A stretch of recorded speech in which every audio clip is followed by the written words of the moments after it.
Hello learners, welcome. Today we are looking at a one-act play titled The Zoo Story, written by the American playwright Edward Albee. The play was originally titled Peter and Jerry. It explores the themes of isolation, loneliness, miscommunication, social disparity and dehumanization in a commercial world through two characters, Peter and Jerry. These are two strangers who meet in a park. In short, you will see that this play is a criticism of the American way of life. Dear learners, before we start the detailed study of the play, let us have a brief look and overview of American drama in the early 20th century. Although the American theatrical tradition can be traced back to the arrival of Lewis Hallam's troupe in the mid-18th century, it attained international status only in the 1920s and 30s. With the works of Eugene O'Neill, Tennessee Williams and Arthur Miller. Later American playwrights of importance include Edward Albee, Sam Shepard, David Mamet, Wendy Wasserstein and August Wilson. Edward Albee played a prominent role in the theatrical scene. Right from his first play, The Zoo Story, he left a mark of his own. His early works reflect a mastery and Americanization of the theatre of the absurd that found its peak in works of European playwrights such as Samuel Beckett, Eugene Ionesco and Jean Genet. Now let us have a brief look at the theatre of the absurd. A term coined by Hungarian critic Martin Eszlin, it refers to a particular type of play which first became popular during the 1950s and the 1960s and which presented on stage the philosophy articulated by the French philosopher Albert Camus in his 1942 essay The Myth of Sisyphus. In this essay, he defines the human condition as basically meaningless. The playwrights, loosely grouped under the label of the absurd, attempt to convey their sense of bewilderment, anxiety and wonder in the face of an inexplicable universe. While the traditional theatre attempts to create a photographic representation of life as we see it, the theatre of the absurd aims to create a ritual-like, mythological, archetypical, allegorical vision closely related to the world of dreams. The focal point of these dreams is often man's fundamental bewilderment and confusion.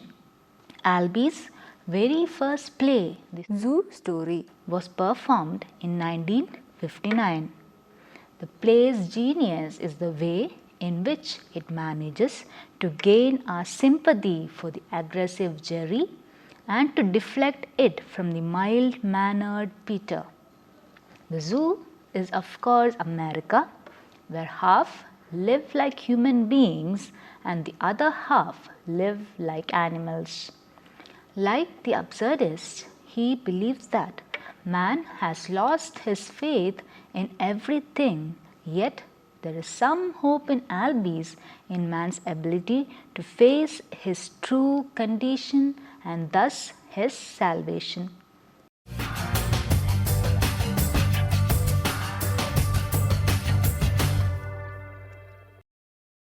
It is interesting to see the life of an author and to examine the factors that lead to his or her creativity.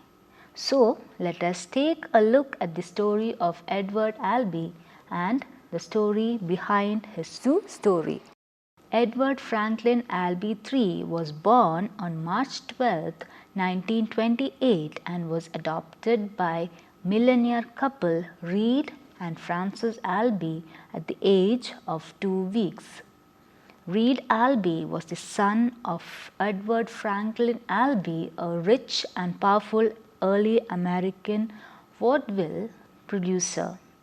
An only child, Edward grew up in a privileged household. However, his adoptive parents were uncommunicative and cold, and his mother controlling. To her, it was of utmost importance that Edward attend the right schools and associate with the right people. By age 20, Albee was estranged from his bourgeois family and had moved to New York's Greenwich Village.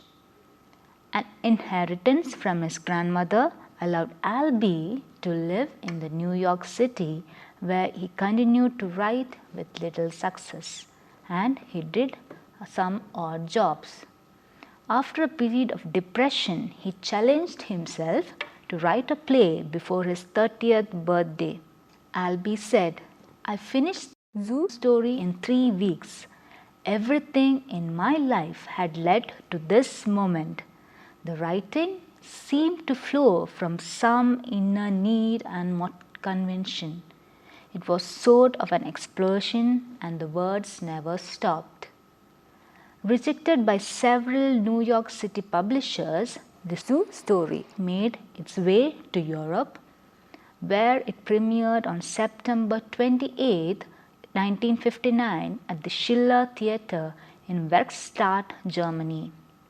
4 months later, after much critical praise in Germany, it returned to New York City at the Provincetown Playhouse in Greenwich Village, and instantly had a strong impact on critics and audiences alike. This marked the beginning of Albee's career as a playwright. In 2004, Albee expanded the Zoo Story into a 2-act play. After garnering its initial critical praise, the Zoo Story went on to win the Village Voice Albee Award for Best Play and ran for a total of 582 performances.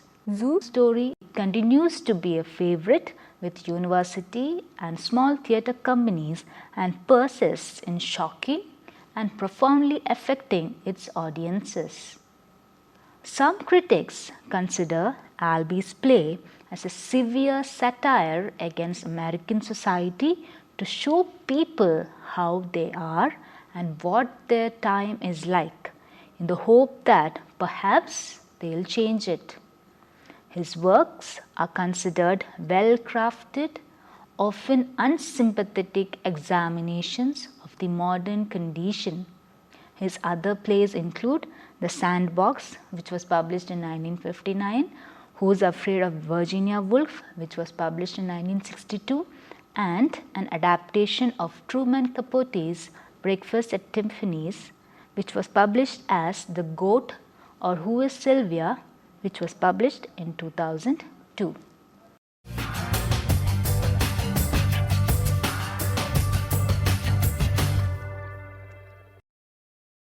The Zoo Story has been called the most impressive debut ever made by an American playwright. It is a long 1-act play in which nothing happens except conversation until the violent ending. The story, in simplest terms, is about how a man who is consumed with loneliness starts up a conversation with another man on a bench in Central Park and eventually forces him to participate in an act of violence. While Peter is reading a book on a bench in Central Park, he is interrupted by Jerry, a total stranger who announces that he has just been to the zoo. Anxious to return to his reading, Peter reacts with merely vague interest and lights his pipe, but he is immediately made uncomfortable by Jerry's queries about his marital status, children, work, menage of cats and parakeets. After repeating that he has been to the zoo and that Peter will read about it in the papers the next day, if he does not see that in the television that very night, Jerry follows several digressions about sociological, class distinctions, literary taste, and his day-long wanderings. He also gives a detailed description of his rooming house and its characters on Upper West Side. Peter is embarrassed to hear these sordid details. Jerry goes on and on about his life, even describing his landlady's dog, who happens to be an integral character in this play. He explains how his inability to be friendly with the dog leads to his conclusion that no contact with people is ever possible. This story has a hypnotic effect on Peter, who makes no comment during its lengthy recitation. Grotesquely exhausted at the end of the story, Jerry sits down on the bench beside Peter and sees that he has annoyed and confused Peter instead of making a breakthrough in communication.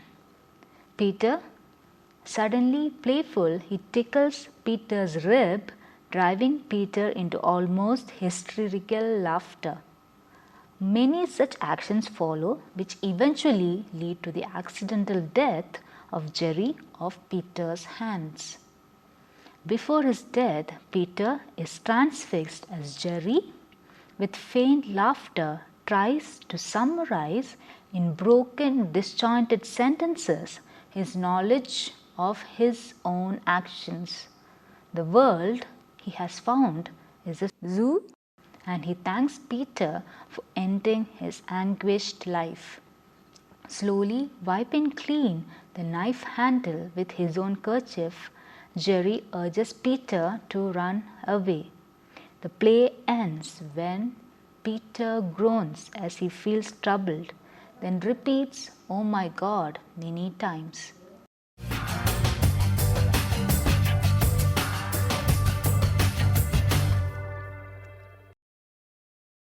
Let us now look at the characterization in the play. As you have seen, this one-act play concerns two major characters, Peter and Jerry. Peter is a middle-class publishing executive with a wife, two kids, daughters, two cats and two parakeets. He is a man in his early 40s, neither fat nor gaunt, neither handsome nor homely. He wears tweeds, smokes a pipe and carries horn-rimmed glasses. Although he is moving into middle age, his dress and his manner would suggest a man younger. While Jerry, on the other hand, is an isolated and disheartened man. He is a man in his late 30s who is not poorly but carelessly dressed. What was once a trim and lightly muscled body has begun to go to fat, and while he is no longer handsome, it is evident that he once was. His fall from physical grace should not suggest debauchery. He has, to come closest to it, a great weariness. These men meet on a park bench in New York City's Central Park. Here we have clearly delineated characters as they resemble normal American citizens of that period. There are two main characters that perform in the play. However, the action of a third is introduced of the elusive landlady. The first character we hear from Jerry, who is the only willing to talk character in the play.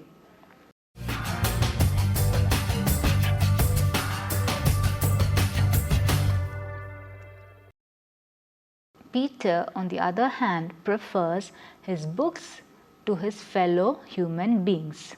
Peter represents the upper middle class of New York City, the biggest city in the world, and Jerry belongs to a lower class.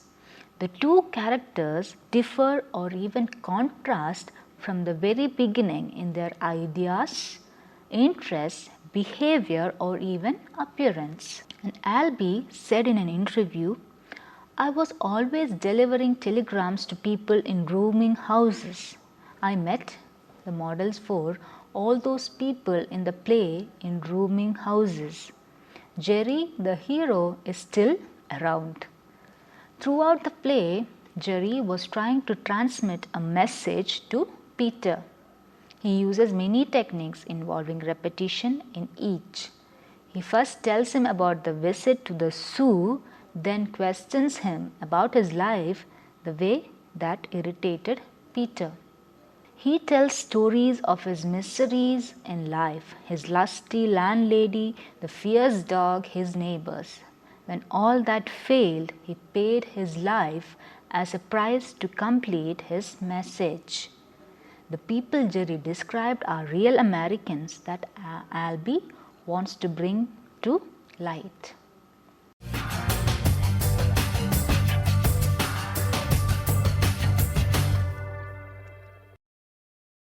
Now, let us look at the way language is used in this play.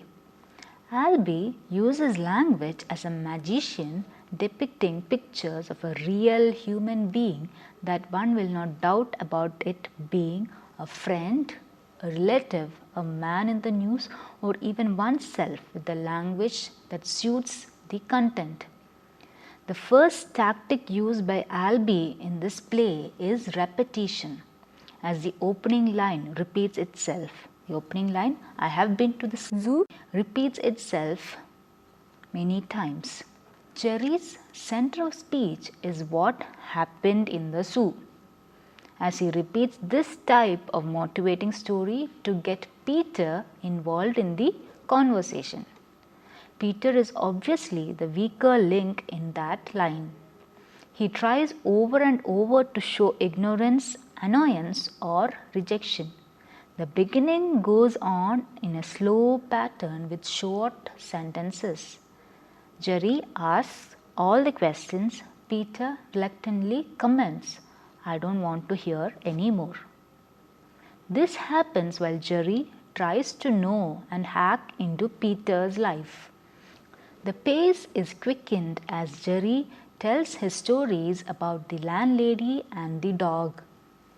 Thence the speech is prolonged and the repetition is present as in the whole play. One of the most important aspects of absurd drama is its distrust of language as a means of communication, which is clearly depicted by Albee in this play. Language, it seems to say, has become nothing but a vehicle for conventionalized, stereotyped, meaningless exchanges. Thus, we can see here that repetitions in the conversations are Jerry's attempts to communicate with another human being, but he is not able to do so. Much of the dialogue in absurdist drama, especially in Albee's play, reflects this kind of elusiveness and inability to make a connection. When language that is apparently nonsensical appears, it also demonstrates this disconnection. Despite its reputation for nonsense language, much of the dialogue in absurdist play is naturalistic. The moments when characters resort to nonsense language or cliches, when words appear to have lost their denotative function, thus creating misunderstanding among the characters, make the theatre of the absurd distinctive.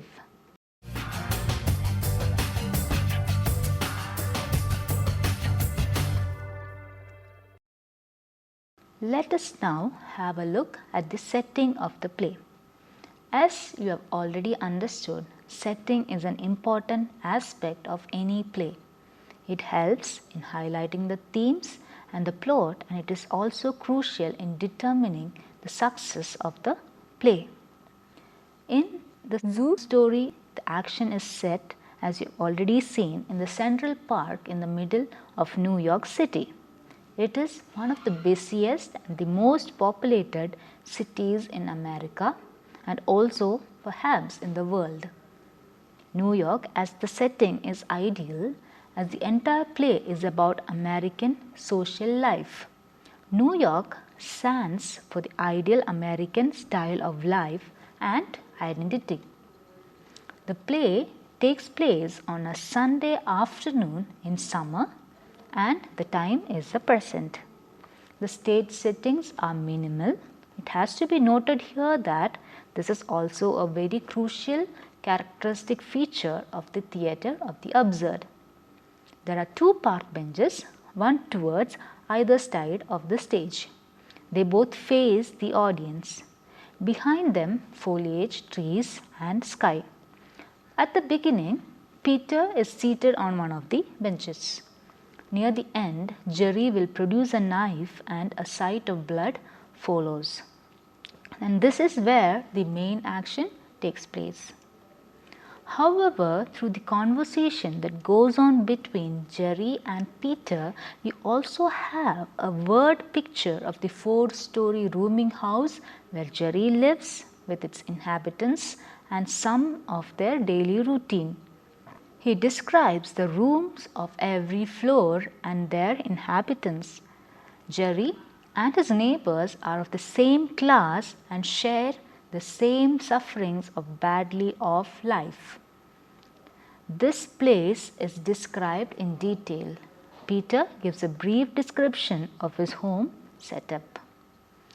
Thus, we can say that setting plays a major role in this play. Apart from giving a clear indication about the place where the action takes place, the main setting of the play also helps us to identify the social rankings of the major characters. From the setting, it is clearly communicated by Edward Albee that all he is doing is looking at the story of the busy American people who do not even notice that they themselves are living in a zoo. Author, by choosing a relatively free Sunday for the play to take place, also says that even during leisure, a man is not interested in his fellow beings. He is just happy being in a cage.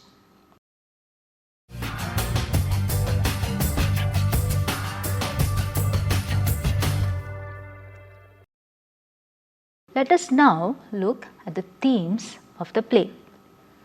The zoo story is Albee's masterpiece and the beginning of his great career as a dramatist. In this play, he introduced many themes like that of illusion and reality in modern society, isolation of human existence in a world without God, lack of communication between individuals, and the recurring theme of repetition. Albee has constructed a short but multi-leveled play dealing with issues of human isolation, loneliness, class differences, and the dangers of inaction within American society. The first theme that appears in the play is repetition, with Jerry's phrase, "I have been to zoo," that is repeated 3 times in the first page itself. This indicates from the very beginning the techniques Albee will be using to shoot up the actions. Albee follows the pattern of intensification through repetition. The conversation follows the same sequence of repetition in the sequence of isolation, intrusion, attention, then isolation as the cycle repeats itself. Another important theme is, of course, isolation. Peter in this play stands for average successful American. He leads a comfortable life in the better side of New York City. On the other hand, Jerry's appearance indicates his disillusionment in life. He lives on the other side of the city and of the society. Jerry's possessions look pathetic compared to those of Peter's. They belong to 2 different worlds. The theme of isolation marks both characters, as Peter never likes the idea of paying attention to any other thing rather than his book and bench. Jerry lives in a place where every room is an isolated island. The lack of communication, therefore, is a dominating theme in the play. There is a lack of communication between Peter and Jerry, Jerry and his neighbors, and of course, Jerry and the dog. He uses the same way he used with the dog as a last option to communicate with Peter, and this action costs him his very life. Life as an illusion is also a theme here. The landlady is taken in by the illusion of love shown by Jerry, but the dog understands the illusion and do not respond to Jerry. For Jerry, in order to keep his peace, he is able to convince the landlady of an illusion of love. She believes this ploy and is appeased with it. This suggests that in Albee's world, human contact is a mere lie and can be satisfied with delusion. Though the zoo story ends with death, it ends with a note of hope. Jerry succeeds in attaining some contact with Peter and opens his eyes to the artificiality of his life.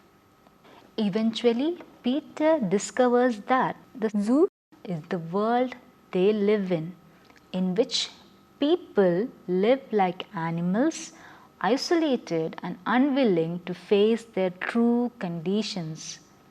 Albee wanted to attract our attention in his absurd style to what is behind the masked life we lead, to some of the bad traits we cannot identify with in ourselves in this modern world, namely isolation of human beings and lack of communication or even unwillingness to communicate, of the illusions that block our mind's eye from seeing the true life and our condition on it.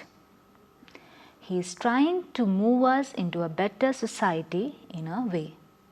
So viewers, we saw the play The Zoo Story by Edward Albee and the many aspects that the author discusses in the play. Hope you had a nice time. Thank you.